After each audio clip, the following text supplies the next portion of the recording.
Joachim.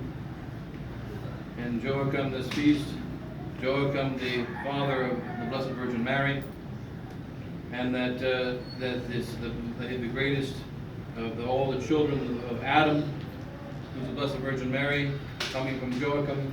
And then Joseph, of course, is the cousin. St. Joseph was a cousin. And so that we know that the line of Joachim takes us all the way back, as we see in the Gospel today, all the way back to Abraham. And here are a few considerations from the fathers of the church on this genealogy. You know that we go from Adam all the way until the end of the world. The genealogy of the Old Testament is physical.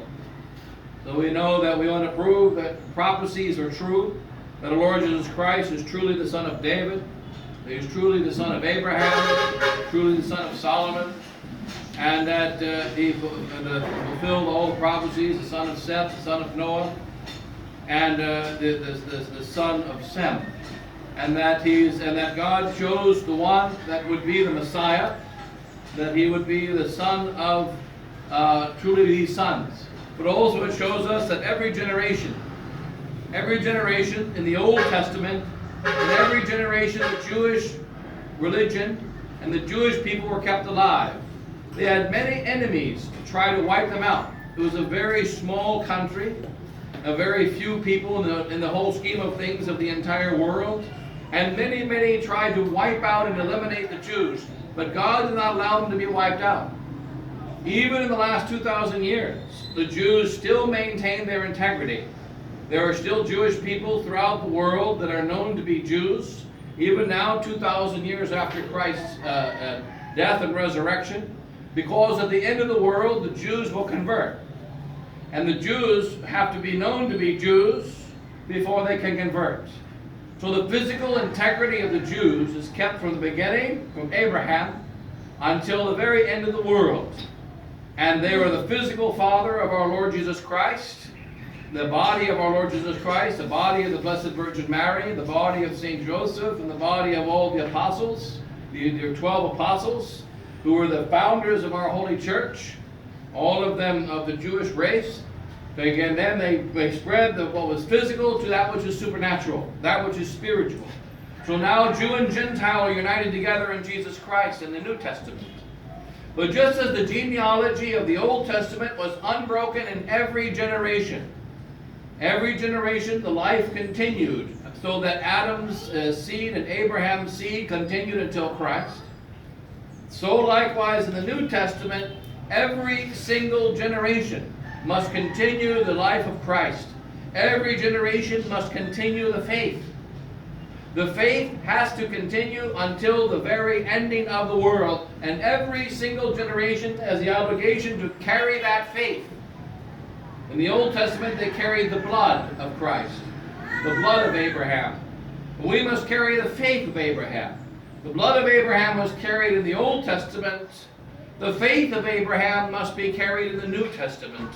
And we carry the faith of Abraham. This faith, which is perfect, this faith given to us by our Holy Mother, the Church, this faith given to us by Jesus Christ, must be carried unblemished in every generation. And just as in the Old Testament there were many times when the Jews were in great trouble, and yet the Jewish race was never wiped out. So likewise in the New Testament, there are many times in which the Catholic faith is in trouble. Many times in which there are fewer and fewer Catholics who are practicing or believing the faith. There are many such times. We are in one of those times right now. But we will discover at the end of the world there will be a genealogy of the New Testament. It's a genealogy of bishops from the apostles to the end of the world. And there's a genealogy of Catholics from the very first Catholics until the end of the world.